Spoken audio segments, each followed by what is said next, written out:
All right, I'm going to give some time for everyone to come on in.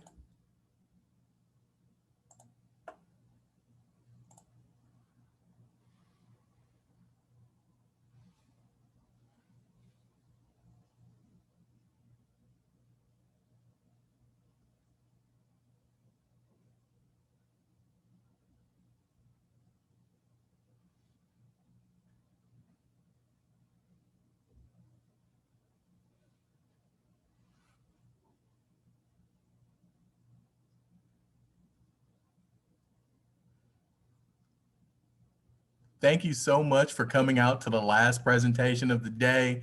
I'm so happy that you're here with me today.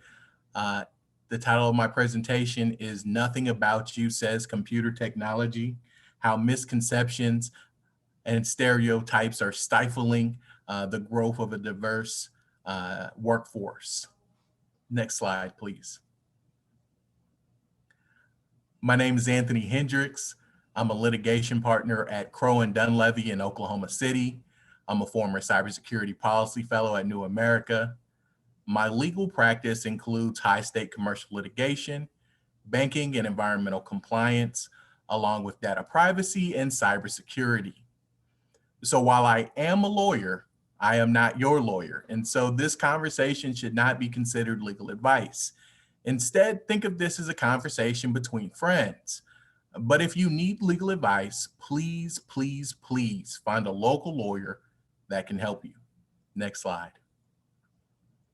I also host a cybersecurity podcast that focuses on exposing underrepresented groups to the field of cybersecurity and data privacy. By sparking people's interest in the field, we can also close the skill gap. Next slide.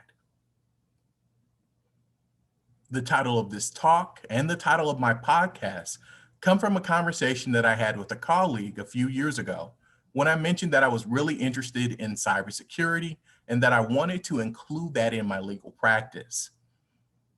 Their response was that nothing about me said computer technology or cybersecurity or data privacy, because according to them, I didn't look like the typical cybersecurity professional.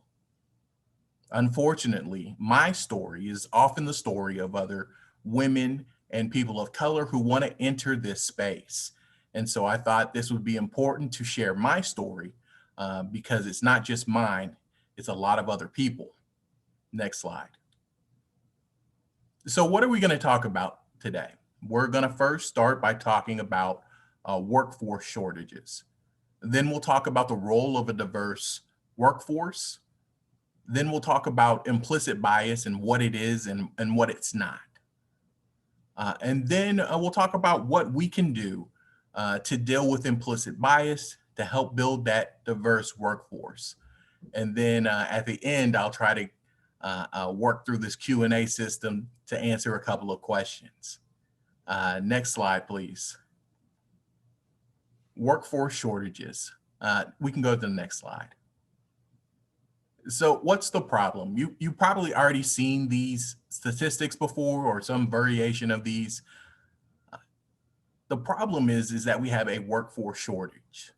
65% of organizations report a shortage of cybersecurity workers and professionals.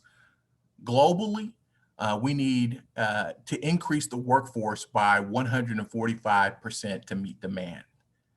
And then overall, there's over 4 million people are needed to close this skill gap. And so we've probably seen these numbers before. We probably had a lot of presentations about this problem. And this is a common known problem. But there are some other problems. And I kind of want to just spend some time talking about the other problems when it comes to workforce issues. Next slide, please. So let's talk about the problem, or what I like to call the problem remix. It's something new based on something old. So COVID-19 has forced companies to have employees working from home. And so this has kind of changed the complexion of how we are going to protect companies, because we're not just protecting one organization, one business, one building, but we're having to secure employees' homes. Professionals are spending more time on protecting at-home workers than on training employees. And so why is this an issue? This is an issue because oftentimes the weak link in cybersecurity are employees, but they can also be your strength if you're continually training them, teaching them, and making them feel comfortable with technology, feeling comfortable about reporting incidents, and avoiding clicking on things that they shouldn't. There's also been an increase in cybercrime, and we'll talk about that in some other slides a little bit later, but there's been an increase related to COVID-19 of cyber crimes. And then finally, cybersecurity professionals have been asked to do things other than security. Because of so many employees at home, cybersecurity professionals have been looked at as simply the IT department because they need more people to help with the fact that we have so many employees working from home and they're not able to just focus on their security aspect of their job. Next slide, please. So Biggie Smalls kind of told us this years ago, and I think it's very, very appropriate when we talk about cybersecurity issues, that more money equals more problems. The average data breach costs companies almost $4 million. And the estimated cost for these larger breaches can hit up to $350 million. And so with these high costs related to breaches, it's important that companies have staff to prevent and respond to these incidences. Because if you have a workforce that can respond to these incidents quickly, then you're going to have less cost. You're going to be able to resolve these issues quicker. You're going to have a less loss of revenue. And so you need to have the proper staff if you hope to decrease the cost of these incidences. Next slide, please. A lot of times when we talk about this workforce shortage, we talk about it as a business problem, as a problem for companies, but it's actually everyone's problem. 1 in 4 Americans is a victim of a cybercrime. Let that soak in for a moment. So 1 in 4 people is a victim of a cybercrime. That's pretty high.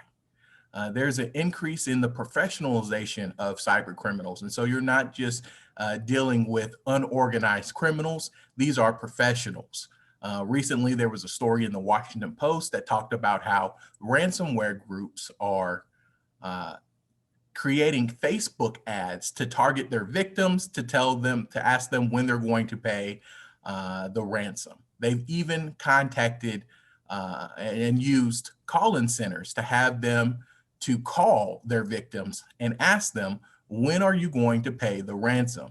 And so they're starting to look more like a organization, a business.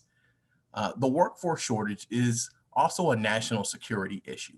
We have so many critical infrastructures in our country, and we need to protect each and every one of those. And we can't do that if we don't have a proper cybersecurity workforce. So fewer cybersecurity professionals is making us less safe. Next slide. So what are some solutions? And so I want to talk about just 3 solutions that were found in the president's executive order on cybersecurity. So one of the suggestions is increasing the pipeline of people that enter into the field.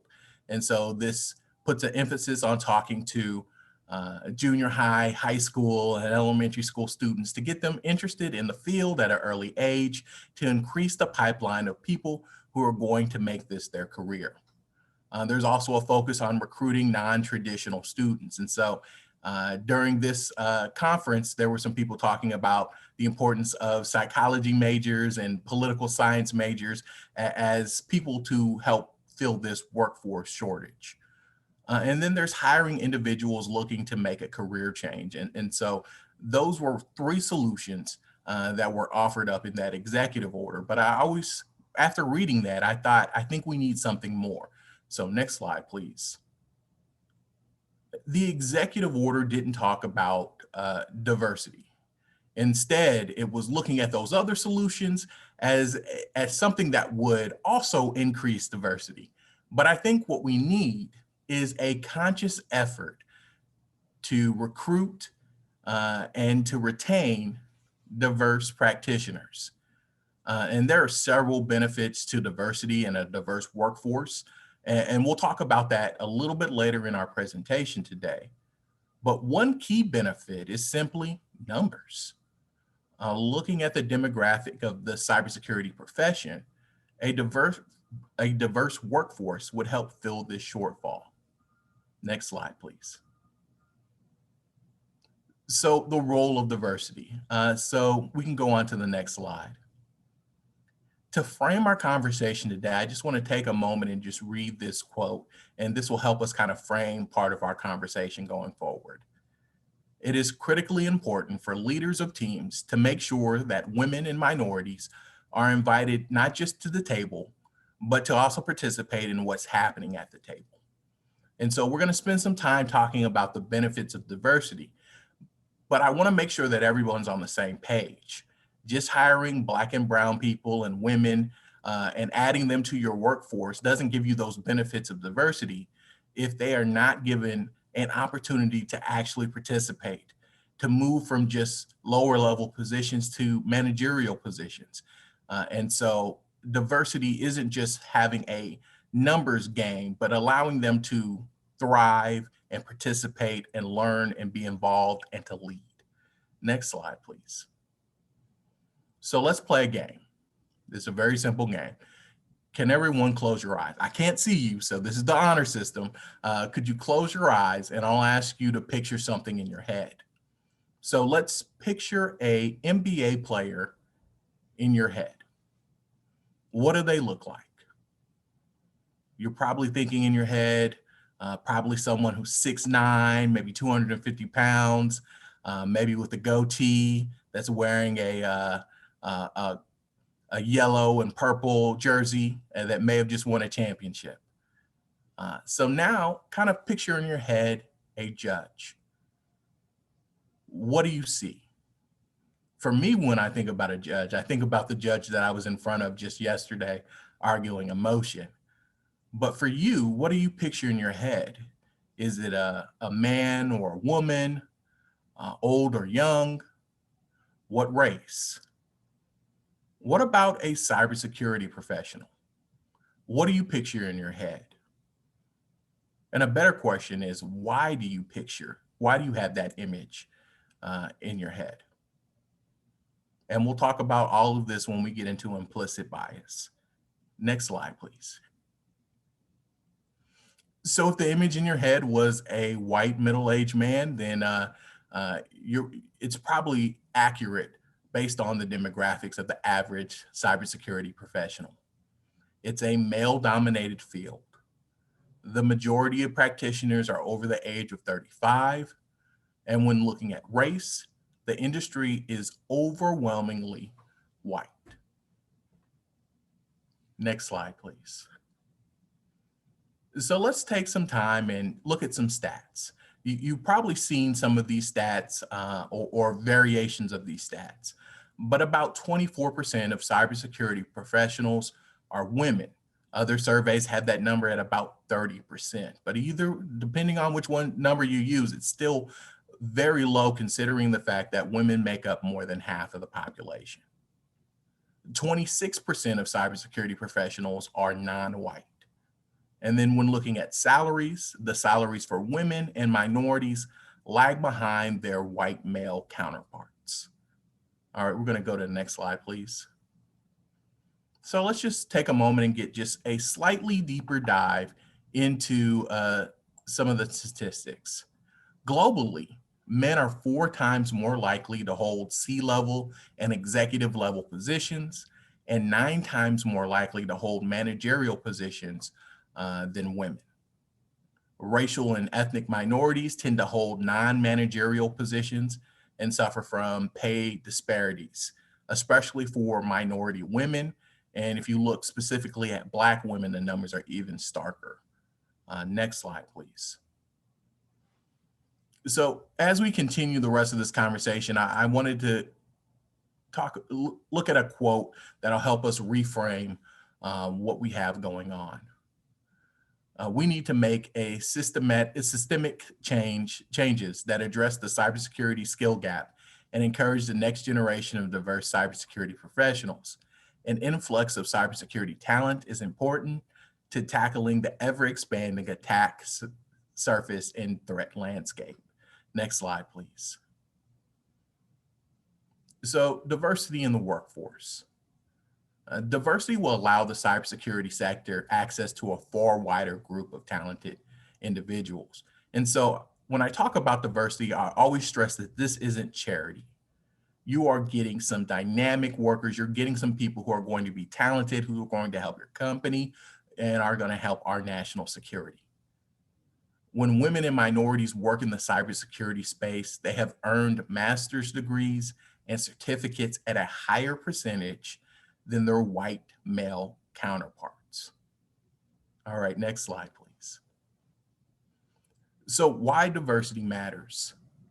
I was a little hesitant to put this set of slides in my presentation because I think we should be past the point where we're trying to make a business case for diversity, and we should simply be hiring diverse candidates.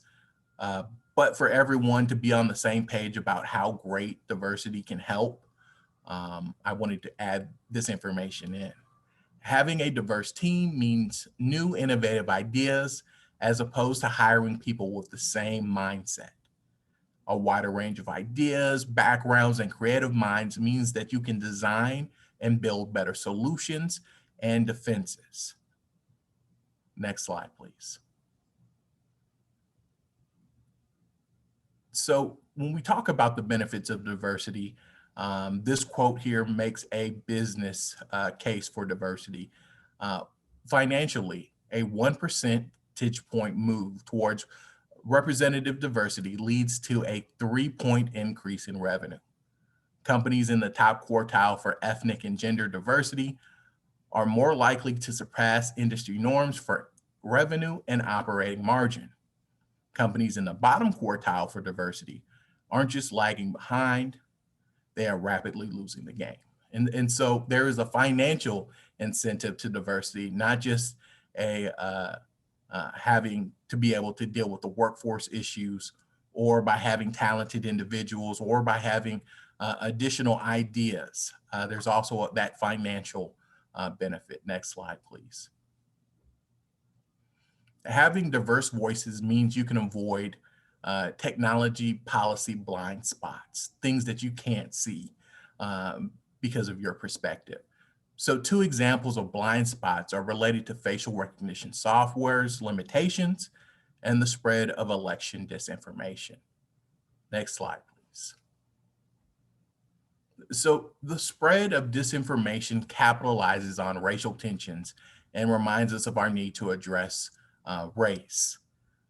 They exploit the narrative of disenfranchised groups, especially African Americans. And so you've seen that in the reports and studies about Russia's interference in the 2016 election. The most targeted group was Black people. And they played on our tension and our issues with race. And it played on the fact that there weren't a large number of people of color in the room making decisions related to cybersecurity issues. Next slide, please. A study from the National Institute of Standards and Technology on facial recognition software and facial recognition algorithms looked at 18 million images, and it measured how often each algorithm recognized that 2 faces were of the same person. They found false positives were up to 100 times more likely for East Asian and African American faces compared to white faces. And so why is this important? It means that facial recognition software is less accurate when it comes to people of color and compared to white people. And so this is important because of how we use this facial recognition software. It's used by law enforcement, it's used in national security. And so there have been a number of cases where this information has been used in police investigations and it's been flatly wrong. And it's led to people being arrested, in some instances having to go to trial to prove that they were not the person that was in the facial recognition picture lineup. And so, as I say, garbage in, garbage out. And so some of the examples that were used to train the software were largely of white faces. And so they aren't as accurate when it comes to faces of minorities. Next slide, please. So we're going to talk about implicit bias, and implicit bias has been in the news quite a bit lately, along with unconscious bias. And so I think it's important to talk about what it is and what it isn't. Next slide, please. Implicit bias refers to the attitudes or stereotypes that affect our understanding, actions, and decisions in an unconscious manner. These biases, which encompass both favorable and unfavorable assessments, are activated involuntarily and without an individual's awareness or intentional control.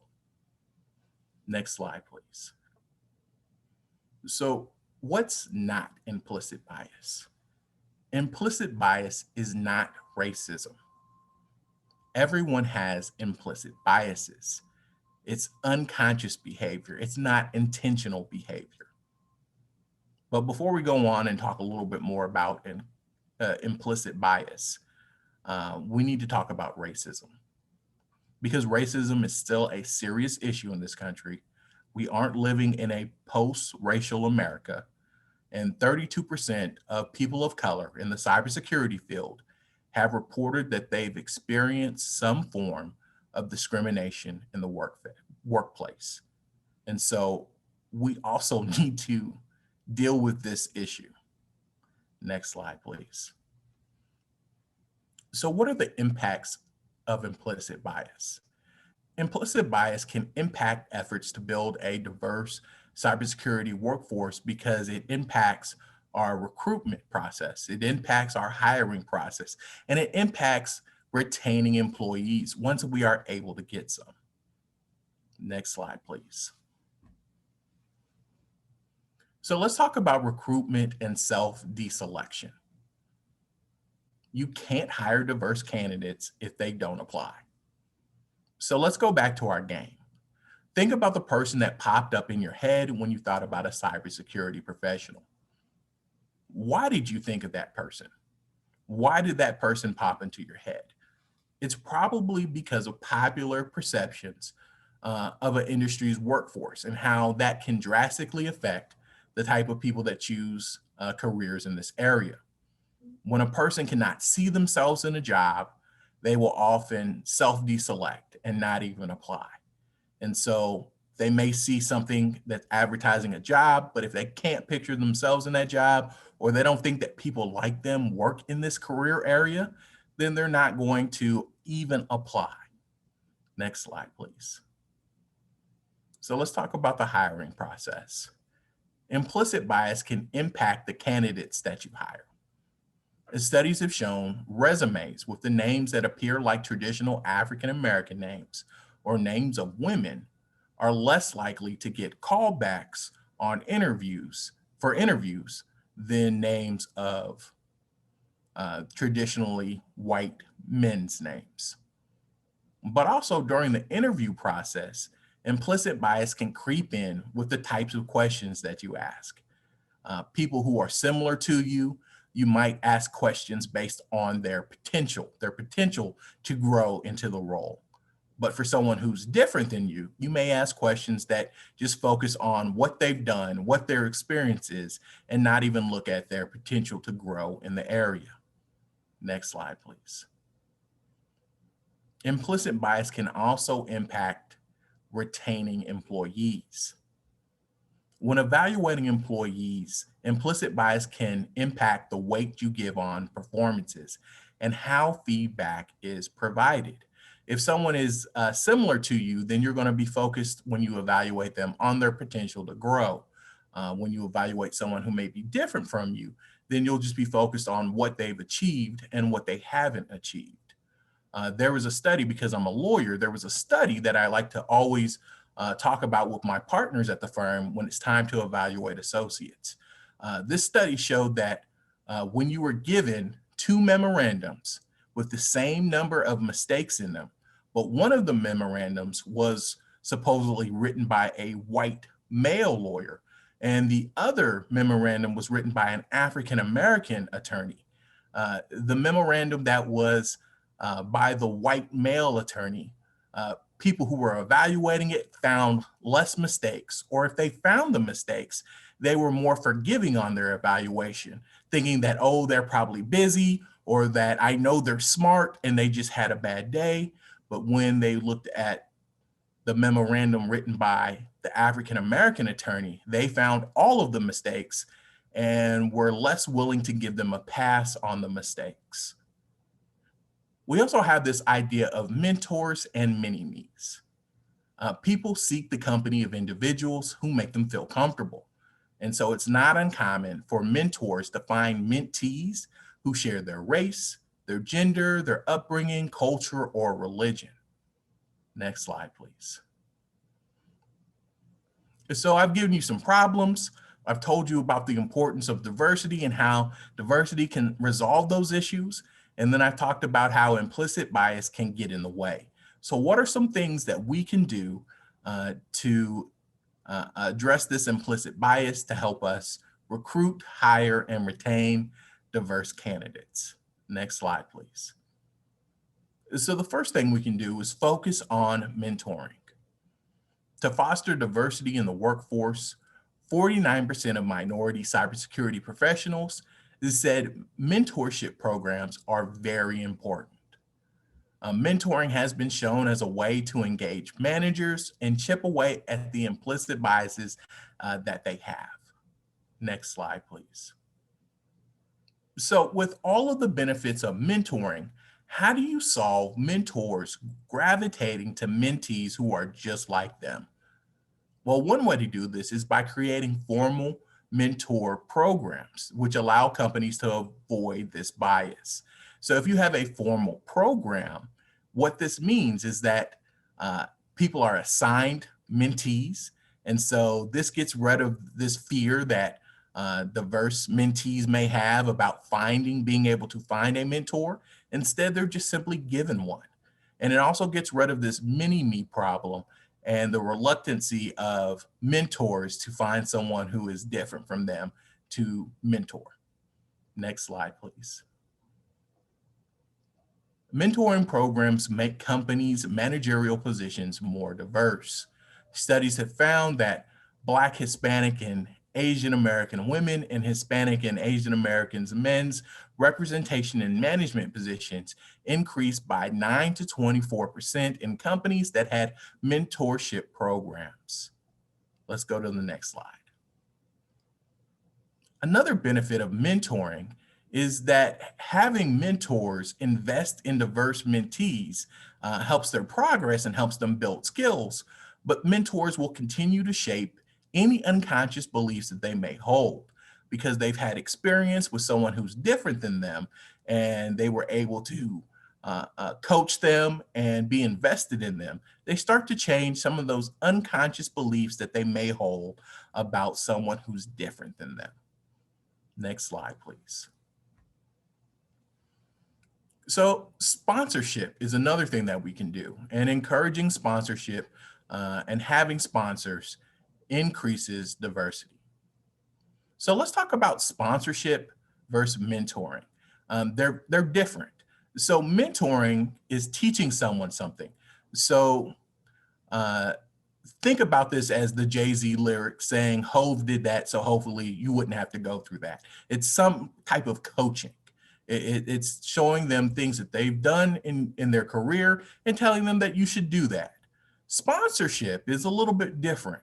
Sponsorship is where you use your professional capital to get your protege into better positions by promoting them, by giving them better work assignments, to giving them high visibility in the company.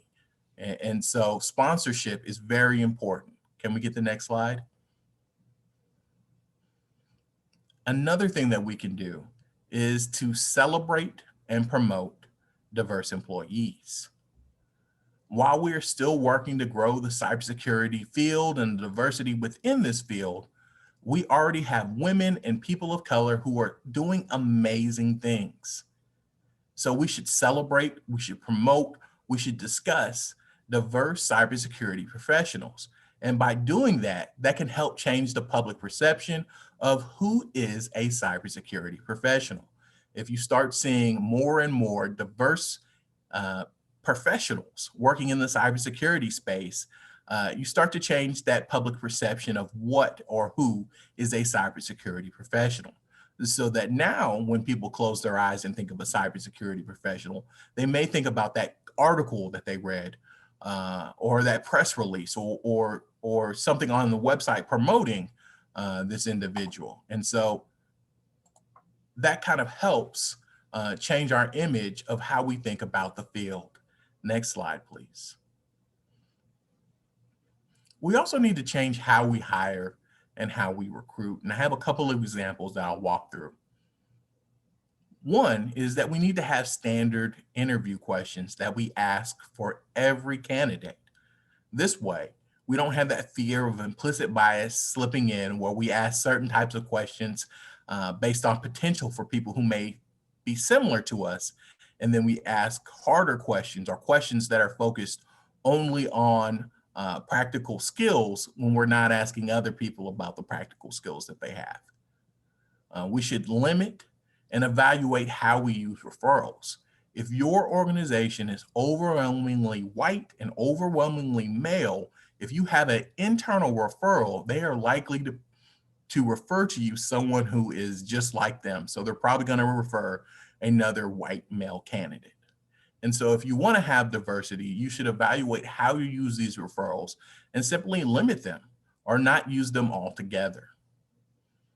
You should also understand the problems that can come from this term called cultural fit.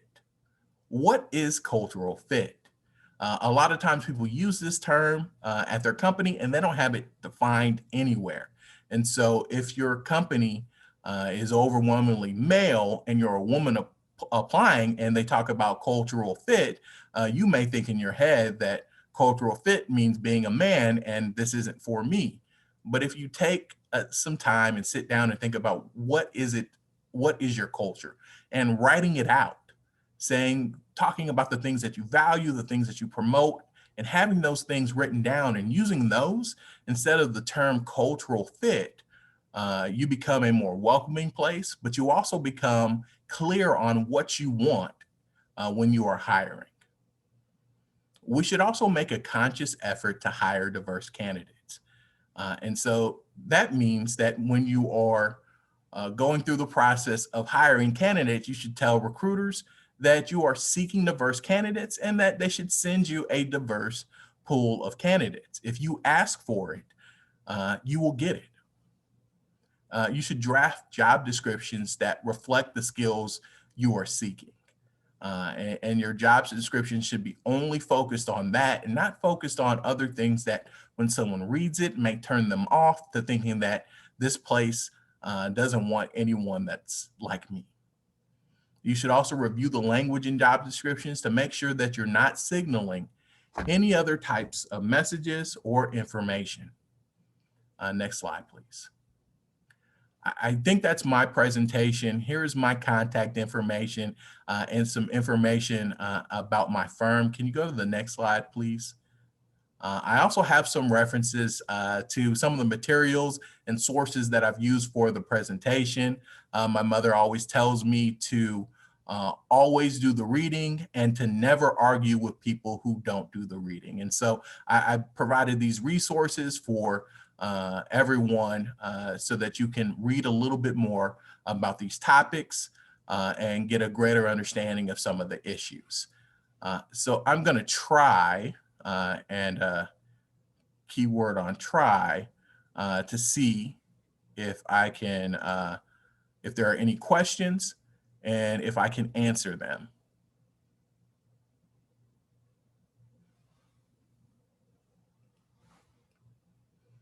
So I have some, I have one question. I guess it's a comment talking about representation of Asian, Indian, and Mid-Eastern individuals, and they're non-white and they are not underrepresented in the IT/cybersecurity field, and that's right. They are at a higher percentage in number, and so that is something that we should all know about. But still, we should focus on recruiting diverse candidates and bringing them into the pool.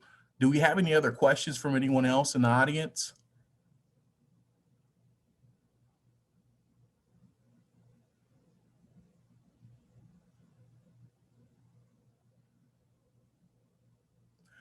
So I have a question that's asking, what advice do you have for candidates coming into a recruiting process that is not culturally sensitive?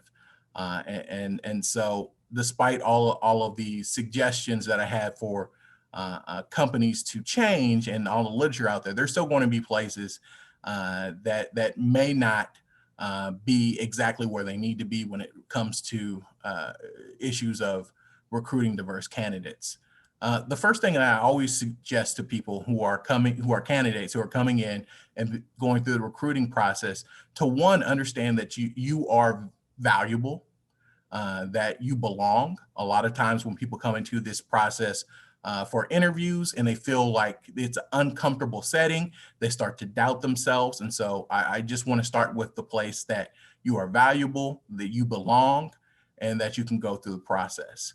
And then going through the interview process, I always try to stress to people to try to give people, when you meet them, the benefit of the doubt.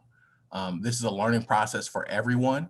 And then after you've given them the benefit of the doubt, there's a point where this job may not be for you, and that's okay.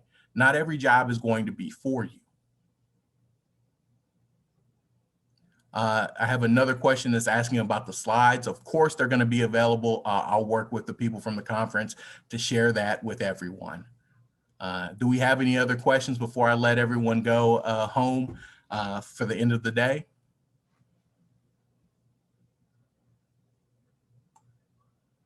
Well, thank you so much for having me. I'm very excited and happy to have been here. And thank you very much.